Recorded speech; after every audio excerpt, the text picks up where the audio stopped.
multiplayer side of Halo has always been a little bit more fast and loose. In multiplayer, everything and anything can happen. Oh my god, mother... Oh. We need to be either as good as Halo 2, and obviously that is our bar, is as at least as good, better as helping better. Enjoy your walk back to the beach. While you're working on the project, the bar is sort of a moving target.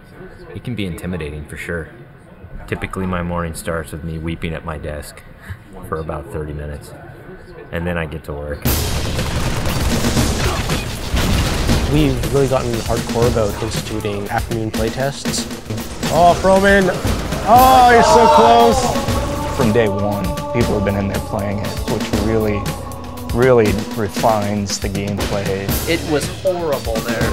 Oh, who broke territories? I think Halo 2 multiplayer has been played like 4 billion times. Competing against yourself is stressful.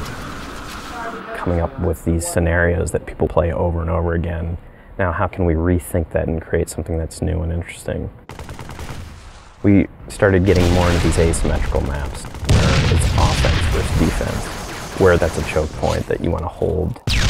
And I think high ground is an example of that. Some of the specific things that we tried out were having a wall that you have to get past. That sort of defined whether you won or lost the game. And then we stuck some towers in, and we put AI gunners on all the towers. So as you're running up the hill, you're just getting tagged by all these AI guys. That's the direction that we went. We're like, whoa, that's way too hard. In this version, the wall is actually perpendicular to the hill. And in the final version of High Ground, that wall has been rotated 45 degrees because it had 2 turrets up here as well as 2 turrets in the other tower. So there was a lot of firepower coming down on the hill. That got all simplified into 1 turret actually right above the gate, which we felt was not as brutal to the attackers. It's pretty obvious to us when we start working on these maps that they have to be fun for the 100th and the 200th and the 1000th time. You weren't figuring out the switches in the doors? Yeah, the glows are like you want to walk up and fight. Watching people run through your map challenges a lot of the assumptions you made about it. Like, oh, I think people will use this hill for sniping, and then no one uses it. Then you get great comments like, this map sucks, I hate this spot, I hate you. A lot of the time that we spend on these levels are in the details, making sure that the run to a weapon is equal for different areas, getting the distances right for flag captures. Because we make such an effort to place titled objects in a level, like the waterfall, the bridge, the porta potty, people can say the flag is down by the porta potty. That immediately helps with that social aspect. Don't tell them about the porta potty. One of the things that we talked about in pre-production was player movement, and that's where the man cannon came from. There's different ways to move the player around the map. In Halo 1 and Halo 2, we had these teleporters. Although it was a great way to get around quickly, it didn't provide as much inherent danger as the man cannon does. There's almost nothing more rewarding than sniping a guy out of the air as he's man cannoning across the map.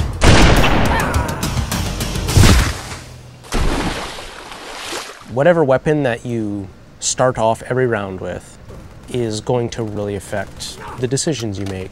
There's this thing we didn't really identify in Halo 2, that if you spawn everybody with a dual-wieldable weapon like the SMG, it changed the game. People stop meleeing and people stop grenading because when you're dual-wielding, you can't do either of those.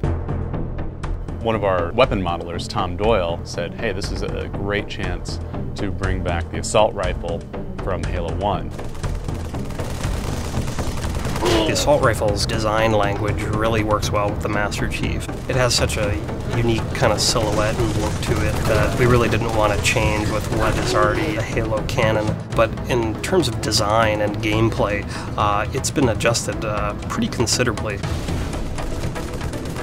The weapon has a kind of a shallow clip, so it came down to how best do I use my melee attack, or how best do I use my grenades in order to tip that fight a little bit over in my favor. The assault rifle works really well with the golden 3 things of Halo, which are weapons, grenades, and melee. the different kind of weapons that you get to use now, the way that they're balanced against each other, the way the weapons are placed on a map. It brings a certain something to the map that just makes it play right. You have a situation which is very common, two guys get into a fight. Is there a way to mix that up? Say you start getting hit by a battle rifle from behind. Let's say you have a bubble shield, you drop it, all of a sudden you're completely shielded from this guy who was firing on you. Or you have a trip mine and you realize a warthog is barreling towards you. You deploy the trip mine at the last second. And yes, you die, but you take out those damn bastards that just ran you over. When you are done as a group playing together, the first thing you want to do is talk about it. Every game you play, you're going to be having a save film that you can stop time, shift camera angles. When you watch that. Oh, look at that! No sucks! I think being able to share it with your friends makes the smack talk even more powerful, because it's not just, oh, I just shot you in the head from across the map. It's, I just shot you in the head and let's watch it in slow-mo. It's really going to help people improve their play if they can see it from the enemy's perspectives. You'll be able to watch where they go, what weapons they pick up, in what order. We've done a lot of paper, we have all the specs, but there's a significant part of that that's not yet finished. The big challenge ahead of us now is to make sure that we get everything that we can in the game. We're going to be what we're going to be, and we think it's really good, but everybody's expecting it to be really good, so we got to beat those expectations somehow. That's what's tough, yeah. That's what makes me cry at my desk.